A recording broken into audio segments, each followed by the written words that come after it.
우리가 지난 주일에는 예배에 대해서 함께 말씀을 나누었죠. 오늘은 기도에 대한 말씀을 같이 좀 나눠보려고 합니다. 제가 기도에 대한 말씀을 전할 때마다 요즘 이제 들어지는 마음이 내가 참 기도에 대해서 별로 아는 게 없구나 하는 생각을 하게 돼요. 예전에는 제가 이 기도에 대해서 이제 책도 좀 많이 읽어보고 또 30대 한 10년 정도는 제가 기도하는 법을 배우려고 많이 다녔어요. 기도 여러 가지 기도의 방식들도 배우고 뭐 기도원에도 가보고 이런 말하자면 제 나름대로는 이제 배움의 시간들을 많이 가졌다고 생각하고 그러고 나니까 내가 기도에 대해서 남들한테 좀 얘기할 게 좀 있는 것 같다 생각이 들어서 좀 아는 척을 좀 하고 살았던 시간들이 있었어요. 근데 최근에 와 생각해 보니까 진짜 기도라는 건 세월이 갈수록 더 모르겠다 생각이 들어져서 별로 아는 게 없구나 하는 생각이 들어요. 그러면서도 그래도 기도가 너무 중요한 거니까 오늘 제가 나름대로 그저 정리한 이야기들을 여러분과 같이 나누면서 우리가 함께 하나님께 나아가 기도한다는 것이 어떤 모습인가, 어떠해야 되는가 하는 것을 좀 생각해 보는 그런 시간 가졌으면 좋겠습니다. 기도라고 하면 기도에 저는 오늘 두 가지 이미지에 대해서 기도에 대해서 말씀드리고 싶은데, 첫 번째 기도에 우리가 보통 가지고 있는 기도하면 떠오르는 이미지가 아마도 창세기 32장에 나오는 야곱의 이야기가 제일 먼저 떠오르지 않을까 싶어요. 제가 어려서부터 교회에서 가장 많이 들었던 이야기이기도 하고 해서 아마 여러분도 마찬가지가 아닐까 싶어요. 야곱이 왜 야복 강가에서 밤을 보내게 되잖아요. 다음날 형이 온다는 소식, 형이 그에게 다가오고 있다는 소식을 듣고 그 형 에서를 맞을 그날 아침을 기다리면서 그 밤을 잠을 이루지 못하죠. 왜냐하면 야곱이 한 짓이 있었잖아요. 그가 형을 속여서 마땅히 형에게 돌아가야 할 축복을 가로챘잖아요.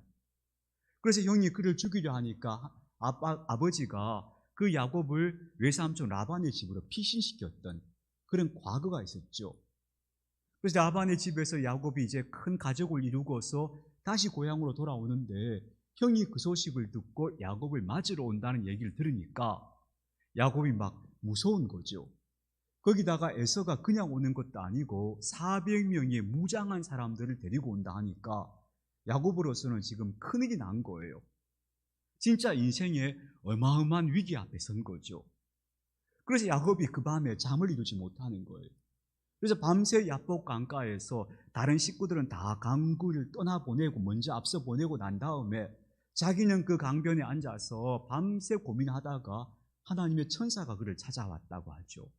그리고는 밤새 그 천사와 함께 씨름을 하였다. 이렇게 창세기 32장이 말해주는데, 창세기 32장은 야곱이 그 천사와 막 붙잡고 진짜 온 몸으로 씨름한 것처럼 묘사하는데 사실은 그건 은유적 묘사라고 봐요.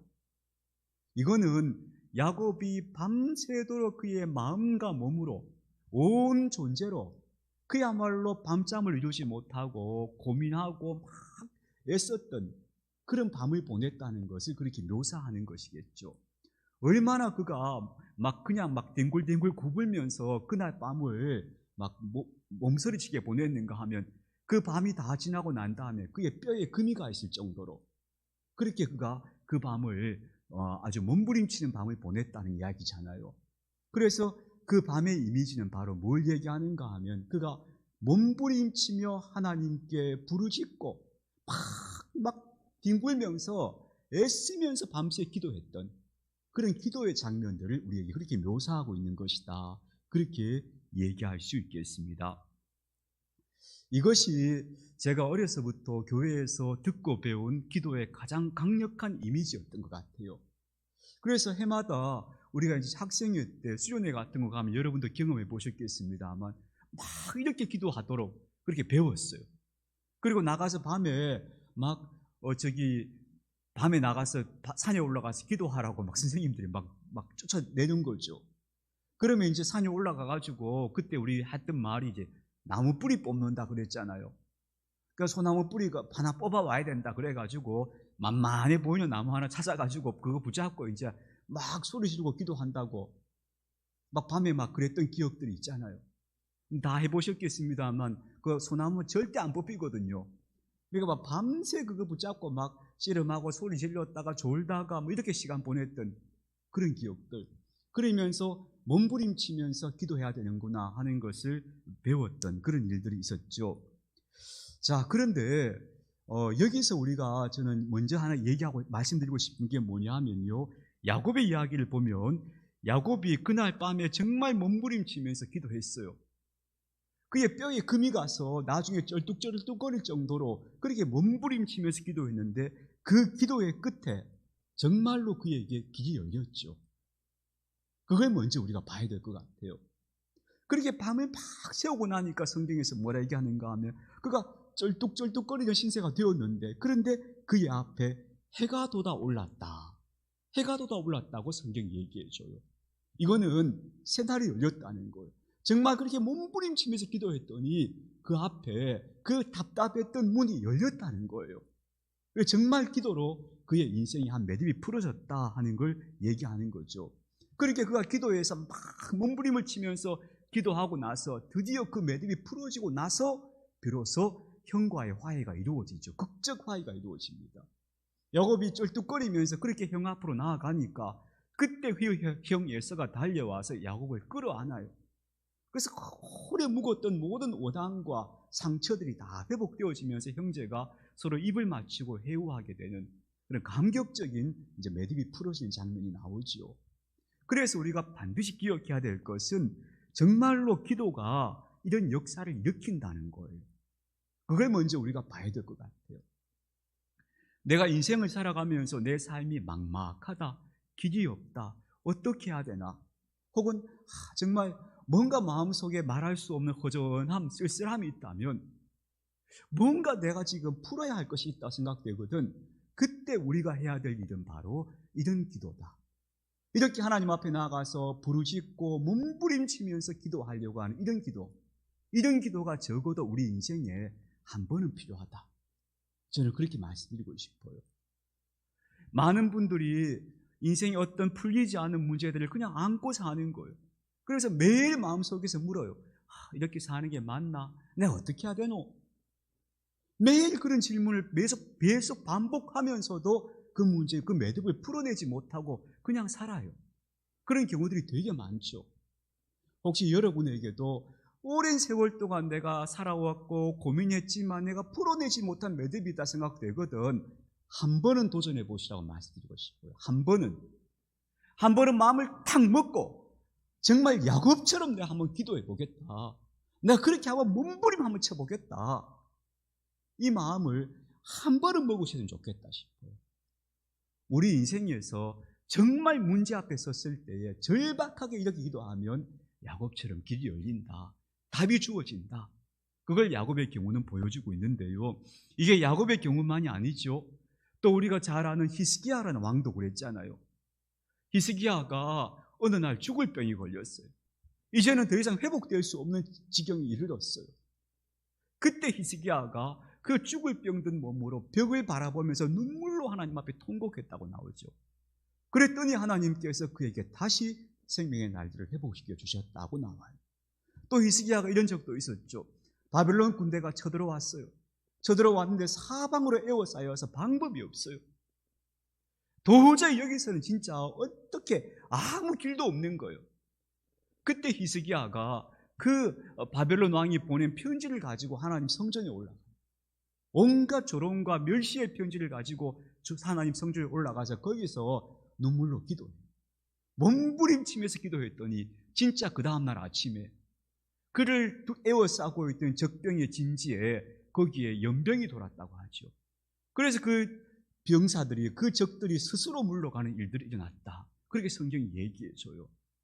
성경은 우리에게 정말 몸부림치며 기도하면 길이 열린다. 그래서 한 번은 정말 내 인생 앞에서 내가 풀어야 될 숙제가 있다 생각되거든. 우리에게 그런 도전의 시간이 필요하다 하는 것을 말해주고 있는 것 같습니다. 그래서 기도는 우리 인생의 출구가 된다. 이 문이 왜 안 열릴까? 왜 이렇게 막막할까? 왜 이거 못 넘어설까 할 때, 그때는 정말 좀 간절한 기도가 필요하다 하는 것을 우리가 꼭 기억했으면 좋겠습니다. 사람들은 되게 기도해야지요 하면 이제 예, 기도해야지요 이렇게 생각해요. 보통 그렇게 다 동의하잖아요. 그럼에도 불구하고 왜 이렇게 간절하게 야곱처럼 기도하지 않는가? 제가 보기에는 정말 기도한다고 뭐가 될까 하는 생각. 그 생각이 말하자면 그런 냉소적인 마음들이 우리의 기도의 문을 막는 것 같아요. 아니다. 정말로 내 인생에서 기도는 삶의 문을 열어주는 열쇠가 된다 하는 마음으로 내가 오로지 기도로 정말 이 문을 열어야겠다 하는 마음으로 한 번은 이런 기도가 필요하다. 때때로 우리 인생에서 더 간절한 순간들이 또 찾아온다면 또 그렇게 이런 기도가 필요하겠죠. 어쨌든 이렇게 몸부림치며 드리는 기도가 반드시 필요하다 하는 것을 기억했으면 좋겠습니다. 그래서 저는 이렇게 말씀드리고 싶어요. 저는 이제 그런 경험들을 저도 해봤는데요. 제가 어떤 문제를 놓고 기도를 해요. 하나님 앞에 가서 한 일주일 정도를 이제 작정하고 기도하는 거예요. 하나님, 정말 풀어주셔야 됩니다. 해결해 주셔야 됩니다. 이렇게 이제 기도하는 거예요. 근데 기도를 하는데 한 일주일 작정을 하고 가서 기도하는데 한 3일쯤 기도하고 나면 어떤 생각이 들어지는가 하면 그만하면 안 되겠나 싶은 생각이 딱 들 때가 있어요. 마음속에 어떤 답이 하나가 쭉 올라오는데 이게 답인갑다 싶고 그만 좀 집에도 가고 싶고 힘도 들고 그만하고 싶다 싶은 생각이 들 때가 있거든요. 근데 여러분 그거 끝이 아니에요. 끝을 봐야 돼요. 끝을. 많은 분들이 기도하다가 적당히 해놓고는 그냥 요 정도쯤 하고 그냥 돌아오는데 그래서 항상 끝이 안 나는 거예요. 아니에요. 바닥을 딱 딛고 일어설 때까지 기도해야 돼요. 그래서 이렇게 가르쳐줘요. 기도에 이제 제가 배운 바는 우리 영성신학을 제가 하는 분들이 이제 가서 배운 건 이렇게 이야기하더라고요. 응답을 받았다 싶으면 그 응답을 가지고 또 물으라는 거예요. 하나님 이거 응답 맞습니까? 또 물어야 된대요. 그래가지고 계속 묻고 물어가지고 더 이상 내려갈 바닥이 없을 때 이거 응답이구나. 그 자리에 설 때까지 기도하라고 그렇게 가르쳐 주시더라고요. 여러분 내가 뭔가 하나 해결해야 되겠다 싶으면은 여러분 마음속에서 이거 진짜 이게 답이구나, 이거 확실하구나 하고 내 마음에 분명하게 딱 올 때까지 기도하는 거예요. 물론 야곱처럼 밤을 새워서 이렇게 기도할 수도 있고 아니면 어떤 분들은 시간을 정해놓고 할 수도 있죠. 내가 한 40일쯤 기도해 보겠다. 그럼 한 40일 끝날 때까지 계속 지속적으로 그렇게 한번 바닥을 볼 때까지 기도하는 거예요. 반드시 그렇게 몸부림치며 하면 반드시 바닥이 온다. 그리고 그 바닥을 딱 딛고 나면 이게 응답이구나 하고 후련해진다. 그 지점까지 가야 한다. 그런 기도가 우리 인생에 한 번은 필요하다. 아니 그 필요한 순간들도 있겠지만 어쨌든 그런 순간들에는 이런 기도가 필요하다 하는 것을 기억해 주시길 바라요. 여러분 그래서 아마 이 정도 했으면 됐겠지 하는 데에서 멈추지 말고 한번 끝까지 가본다 하는 마음으로 어떤 문제가 있거나 제목이 있으면 그렇게 하면 끝까지 한번 기도해 보시기를 바랍니다. 그럼 이런 질문도 할 수 있겠죠. 왜 하나님은 선하신 아버지라면서 우리가 그렇게 몸부림치며 기도해야 응답하시는가? 이런 질문도 할 수 있을 수 있겠죠. 근데 여러분 하나님은 그래서 여기서 이제 중요한 게 있어요. 하나님은 내 문제를 해결해 주시기 위해서 기도하라는 거 아니에요. 그 문제를 가지고 내가 하나님 앞에 나아가서 이렇게 몸부림치며 기도하다가 내가 깨어지는 거예요. 내가 거기서 새로운 사람으로 빚어지는 거예요. 그래서 야곱이 이렇게 밤새 기도하고 나서 야곱이 이스라엘로 바뀌잖아요. 남을 속이긴 하던 사람이 하나님과 겨루어서 하나님 앞에 나 몸부림치는 사람으로 그 존재가 달라지거든요. 하나님은 우리가 그런 변화를 경험하기를 원하시는 거예요. 그래서 제가 끝까지 가보라는 거예요. 어떤 기도의 제목이 있거든. 그 제목이 풀릴 때까지 끝까지 한번 기도해 보세요. 그러면 내가 딱 답을 얻었다 싶은 그 순간에 이르게 되면 그때 뭐가 이루어져 있는가 하면 내가 달라져 있어요. 내가 변화되어 있는 것. 그리고 나면 그 문제는 이미 해결돼요. 해결된 거예요, 이미. 그래서 이런 기도를 한번 할 필요가 있다. 우리 인생에 이런 기도가 필요하다 하는 것을 좀 기억해 주시기 바랍니다. 제가 어려서 들었던 어떤 부흥사 목사님의 그 간증이 늘 이렇게 생생하게 기억이 나는데요. 그 목사님이 이러시는 거예요. 젊은 날 이분이 폐결핵을 선고받으신 거예요. 당시 옛날에는 그런 폐결핵이 많았잖아요. 근데 이분이 회복될 수 없는 진단을 받은 거예요. 더 이상 이 정도면 가망이 없다 뭐 이런 진단을 받은 거예요. 너무너무 억울하잖아요. 젊은 날 인생 한번 꽃 피워보지도 못하고 그렇게 됐으니까. 그러니까 이분이 막 안 되겠다 싶어서 산에 올라가서 기도를 하셨대요. 그분 표현들 그대로 제가 옮겨보자면 눈이 파묻혀 있는 자리에 거기 서서 기도를 했대요. 거기 서서 막 서서 하다가 막 몸을 막 방방 뛰다가 막 뒹굴다가 이러면서 거기서 몸부림치며 기도를 했는데 얼마나 기도를 했는지 기도하고 나서 눈을 떠보니까 사방에 눈이 다 녹았더라고 얘기하시더라고요. 그런데 본인 표현이 그래요. 시간이 얼마가 안 되는가 하면 늘어보니까 3일이 갔더라는 거예요. 3일이. 그분 말씀이. 근데 그 기도 중에 이분이 그 존재가 완전히 달라진 거예요. 하나님이 정말 강하게 그분을 붙잡고 역사해버린 거예요. 그래서 그때 그 폐결핵이, 그 고칠 수 없다는 폐결핵이 나음을 입고, 그리고 이분의 인생이 완전히 달라졌거든요. 그때부터 이제 목회자가 되기도 하고 신학교로 들어갔다는 거예요. 그 인생을 바꾸는 역사가 이런 몸부림치는 기도 가운데 나타나더라 하는 것. 그래서 난 정말 뭔가 이거 해결해야 될 문제가 있거든. 이렇게 하면 맘먹고 기도해 보시라 하는 것을 꼭 권해드리고 싶습니다. 두 번째로 또 하나 기도의 이미지가 있습니다. 이것은 시편 131편에 나오는 기도 이미지예요. 시편 131편을 저를 참 되게 좋아하는 시편인데요. 거기 이런 이야기가 나오죠. 주님, 내 영혼이 참 고요하고 평온합니다. 근데 내가 영혼이 얼마나 고요하고 평온한가 하면 이런 모습입니다 하고 묘사를 하는데요. 젖대 나이가 어머니 품에 안겨 있는 것처럼 내 영혼이 고요하고 평온합니다. 그래요. 그 시편 131편에 나오는 그 이미지가 굉장히 중요한 기도의 이미지예요. 앞서 말씀드린 창세기 32장에서는 막 몸부림치며 하는 그런 기도였다면 시편 131편의 기도는 하나님 앞에 가서 평안히 쉬는 쉼의 기도예요. 이 기도할 때 이때 그 131편에서는 어떤 말하자면 마음의 어떤 소망이나 기도가 아니고요. 그냥 하나님 앞에 가서 가만히 그냥 아이가 어머니 품에 안겨 있는 것처럼 머물러 있는 거예요. 이 기도를 우리는 쉼의 기도라고 불러요. 이렇게 하나님 앞에 가서 당신과 함께 머무는 시간을 갖는 것, 이게 또 하나의 기도의 이미지예요. 첫 번째 기도는 내가 정말 인생의 어떤 직면해야 될 문제 앞에서 몸부림치는 기도였다면, 두 번째 기도는 내가 하나님 앞에 가서 수시로 가서 그분 앞에 가서 가만히 머물러 있는 것. 마치 아기가 엄마 품에 그냥 가만히 안겨 있는 것처럼 그냥 하나님 품에 내가 가만히 있는 거예요. 그래서 저는 기도가 뭐라고 얘기하는가 하면 하나님과 함께 머무는 시간이 곧 기도입니다. 그렇게 제가 말씀드리잖아요. 저는 이 모습이 바로 예수님에게서 발견되는 모습이기도 하다고 생각합니다.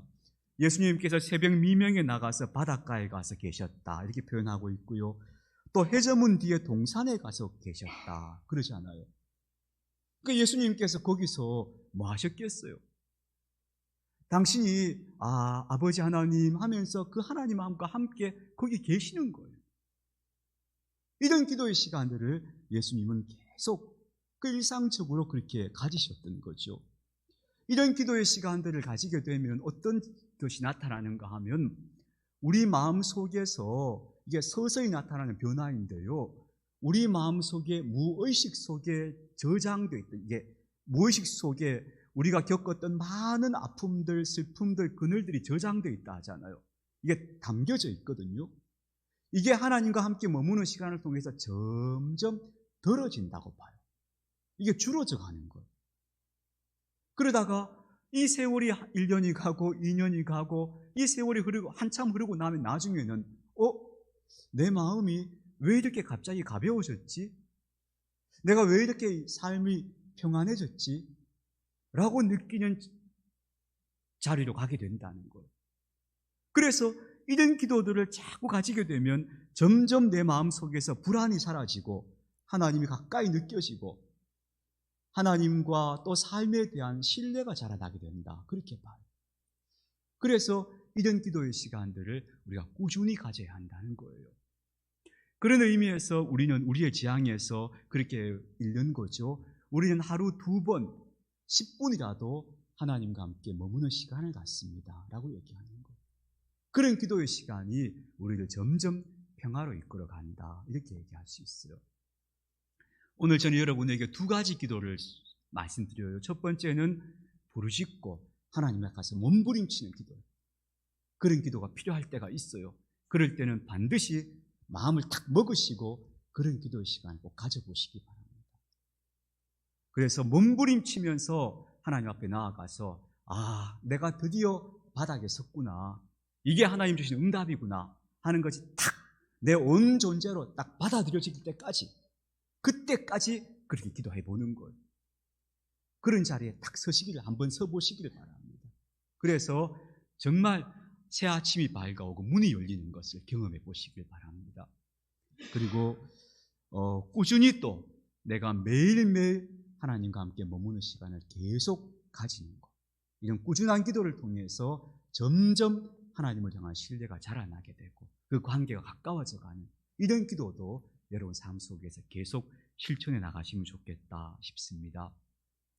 마지막으로 이 말씀을 오늘 결론으로 말씀드리고 싶은데요, 결국 모든 기도는 이루어진다 하는 겁니다. 모든 기도는 이루어진다. 자신의 삶을 통해서 꾸준하게 기도의 삶을 살아오신 분들이 도달하는 지점이 있습니다. 이건 저는 되게 그런 분들을 많이 봤는데요, 꾸준하게 기도의 삶을 쭉 살아오신 분들이 인생의 한 마무리쯤 가면은 누구나 이구동성으로 하시는 말씀이 있더라고요. 그게 뭐냐 하면 하나님께서 내 기도를 다 들어주셨다는 고백이에요. 저는 그 고백이 처음에 되게 이상했어요. 아니, 어떻게 하나님께서 사람의 기도를 다 들어주시고 살아오면서 내 기도가 다 응답되었다, 이렇게 말할 수 있는가 싶었어요. 그런데 저도 나름대로 기도의 삶을 쭉 살아오면서 보니까 그렇게 될 것 같아요. 진짜 그렇게 될 것 같아요. 저는 아직 참 차례가 멀었습니다만 그 수준이 영 까마득합니다만 어쨌든 계속해서 기도의 삶을 살아온 사람들은 마지막에 가면 진짜 내가 원하는 게 다 이루어졌어, 하나님 하나도 빠뜨려 놓은 게 없어, 이 고백에 다 이렇게 되는 것 같아요. 그게 기도의 삶에 주는 가장 아름다운 열매인 것 같아요. 근데 필요할 때만 가끔씩 기도하고 막 기도의 삶을 띄엄띄엄 이렇게 살아오신 분들은 나중에 가면 인생을 돌아보면 참 후회가 많고 아쉬운 게 많고, 왜 그때 그거 안 됐을까, 왜 그런 일이 났을까, 그게 뭔가 응어리진 게 계속 남아있는 것 같아요. 근데 꾸준한 기도의 삶을 계속 살아온 사람들은 마무리에 가보면 참 모든 게 다 들어졌구나, 다 이루어졌구나, 참 하나님 감사합니다 하는 고백에 도달하게 되는 것 같아요. 그게 또 기도의 신비다 싶어요. 그래서 기도는 정말 우리 인생의 문을 열어주는 거구나. 그래서 저는 다윗이 그렇게 고백했잖아요. 여호와가 내 목자가 되셔서 나를 이끌어 주셨습니다. 그래서 내가 푸른 초장과 쉴만한 물가에 와닿았습니다. 그렇게 말하잖아요. 그 고백이 진짜 맞는 것 같아요.